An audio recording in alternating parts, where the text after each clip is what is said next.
Hello dear student, কেমন আছো? I hope প্রত্যেকে ভীষণ ভালো আছো। স্ক্রিনের ওপর একটা প্রশ্ন দেখা যাচ্ছে, তাই না? প্রশ্নটা কি বলেছে দেখো, একটি বহুভুজের একটি অন্তঃকোণ একটি বহিঃকোণের 4 গুণ। তার মানে বহিঃকোণ যদি আমার এক্স ডিগ্রি হয়, তাহলে অন্তঃকোণটা কত হবে? অন্তঃকোণ হবে 4x ডিগ্রি। ওকে, তাহলে বাহুভুজের সংখ্যা কটা? বহুভুজের সংখ্যা, বাহুর সংখ্যা কটা? ঠিক আছে, দেখো আমরা কি জানি, বহিঃকোণ প্লাস অন্তঃকোণ সমান কত ডিগ্রি? 180 ডিগ্রি। হ্যাঁ ঠিক। তার মানে এক্স আর 4x যোগ করলে কি হয়? 5x equal to 180 degree. So x সমান কত? 180 ডিগ্রি ডিভাইডেড বাই 5।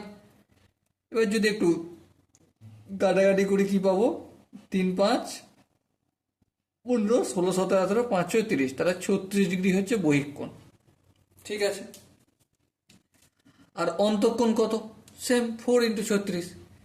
এবার বহিঃকোণের সঙ্গে বাহুর একটা সম্পর্ক রয়েছে, কি জানি সম্পর্কটা? বহিঃকোণ সঙ্গে বাহুর সম্পর্ক।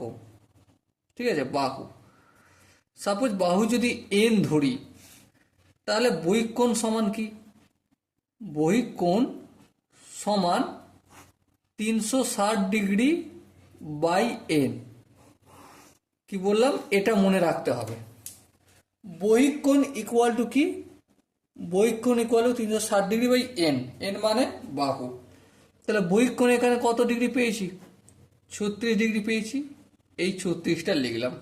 ওকে, আর এখানে 360 ডিগ্রি যেমন আছে থাকলো বাই এন।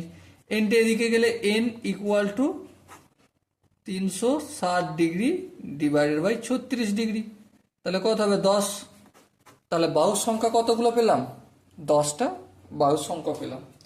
সো এখানে যে 4টে অপশন আছে, অপশন এ আছে 8, অপশন বি আছে 10। So option B is the right answer.